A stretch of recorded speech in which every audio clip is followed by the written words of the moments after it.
मैं नितिन गडकरी जी को विनती करता हूं, महाराष्ट्र भाजपा अध्यक्ष, अपने विचार आपके सामने व्यक्त करने के लिए। आदरणीय जसवंत सिंह जी, आदरणीय नरेंद्र मोदी जी, उपस्थित माननीय उद्धव जी, गोपीनाथ राव जी, सभी महानुभाव और उपस्थित भाई और बहनों, करीब 9-10 महीने पहले इस्राएल में कृषि प्रदर्शन हुआ और उस प्रदर्शन के इनॉग्रेशन कार्यक्रम के लिए मैं उपस्थित था।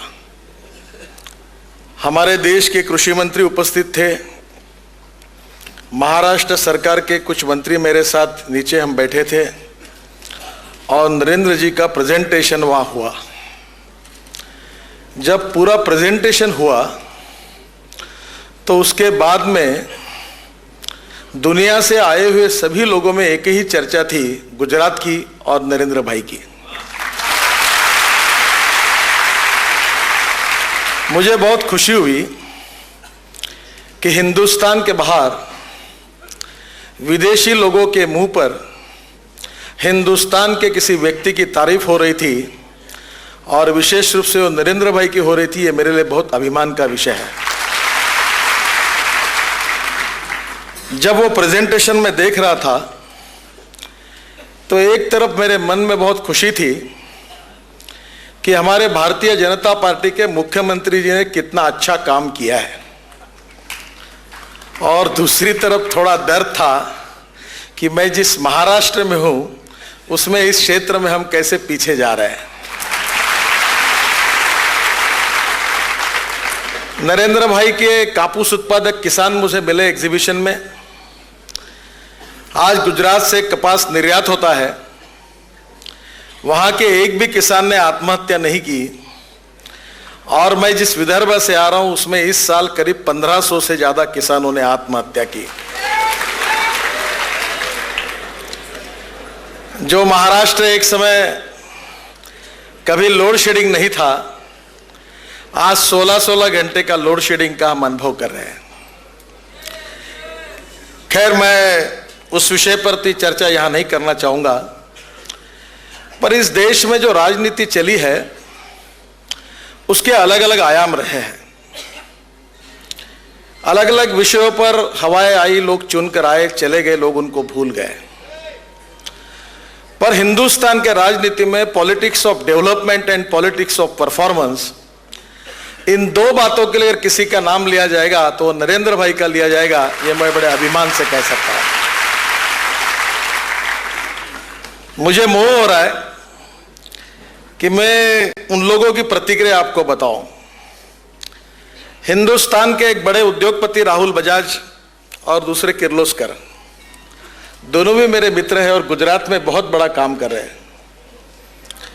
गुजरात में किर्लोस्कर ब्रदर्स की ओर से करीब नर्मदा के घाटी में बहुत बड़ा काम हो रहा है, और मुझे उन्होंने बताया कि नितिन जी, हमारे जीवन में यह पहला अनुभव है कि 400 करोड़ रुपए का काम हमने किया है, पर एक भी बार 1 रुपए की बात कभी हमसे मुख्यमंत्री जी ने की नहीं, कोई चर्चा नहीं हुई। राहुल बजाज जी ने भी वही प्रतिक्रिया मुझे दी। मुंबई से जो भी उद्योगपति गुजरात में जा रहे हैं वो एक ईमानदार, कर्मठ और काम करने वाला, डिसीजन लेने वाला है, ऐसे व्यक्ति के रूप में मोदी जी की याद हम सब के पास करते हैं। मैं जब सरकार में काम करता था तो पहले मैं कहता था, I like honest people who can get the things done, क्योंकि थोड़ा सा मेरा बैकग्राउंड पूरा विद्यार्थी परिषद से ऑनेस्ट व्यक्ति है, सबसे अच्छा व्यक्ति है, ऐसा मुझे लगता था, और वो सही भी है। धीरे धीरे मैं कहने लगा, I like dishonest people who can get the things done. सरकार का अनुभव ही ऐसा है। फिर कहने लगा, I like dishonest people who can take the wrong decisions, but I dislike honest people who don't want to take the decisions.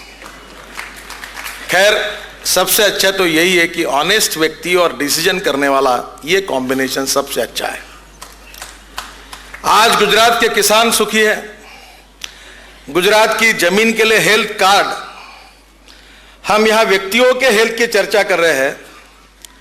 Narendra भाई ने गुजरात के किसानों को उनके जमीन के लिए हेल्थ कार्ड दिया है कि आपकी जमीन कैसी है, इसको कौन सा खाद चाहिए, इसमें क्या क्या है।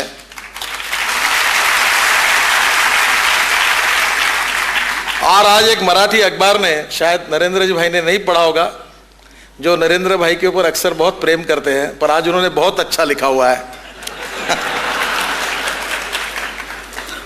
और वो उन्होंने लिखा है कि महाराष्ट्र सरकार में जो इन्वेस्टमेंट आती है वो नरेंद्र भाई को पता कैसे चलता, वो सब गुजरात की तरफ क्यों भाग रही है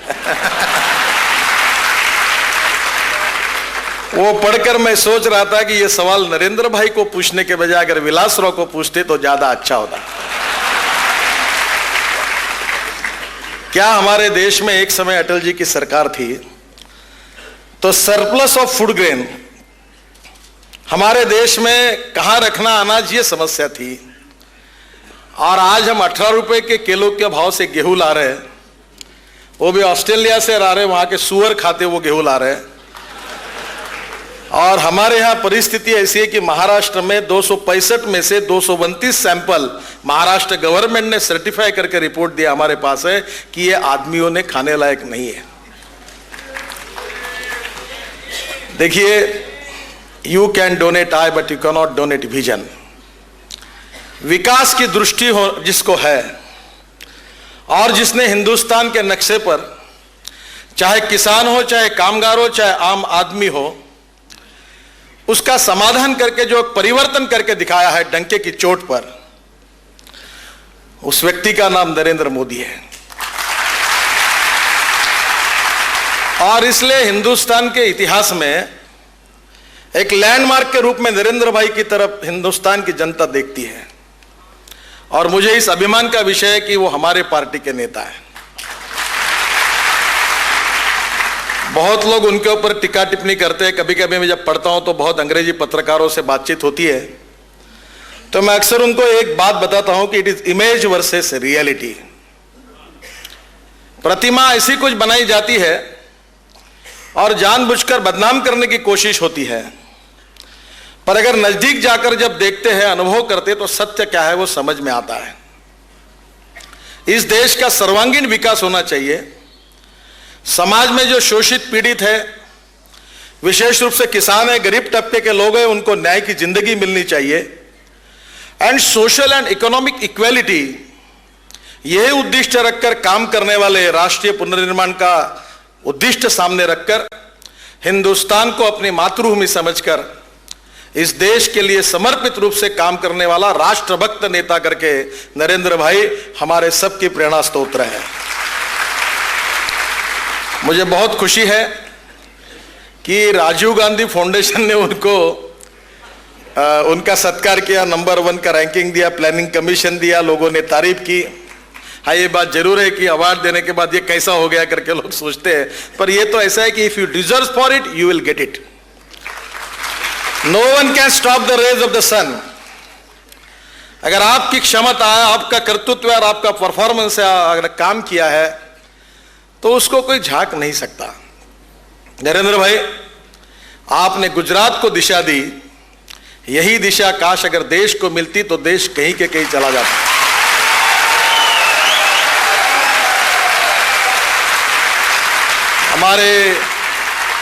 हमारे नेता अटल बिहारी वाजपेयी, हर समय हम जब कहते हैं कि देश का नेता कैसा हो, अटल बिहारी जैसा हो, तो अटल जी कहते कि पहले देश कैसा हो इसका विचार करो। चाहे कोई भी पार्टी का शासन हो, चाहे कोई भी हमारे विरोधी हो, पर इस देश की तरक्की होनी चाहिए, देश का विकास होना चाहिए, देश आगे जाना चाहिए, यही राष्ट्रभक्त व्यक्ति के मन में भावना रहती है।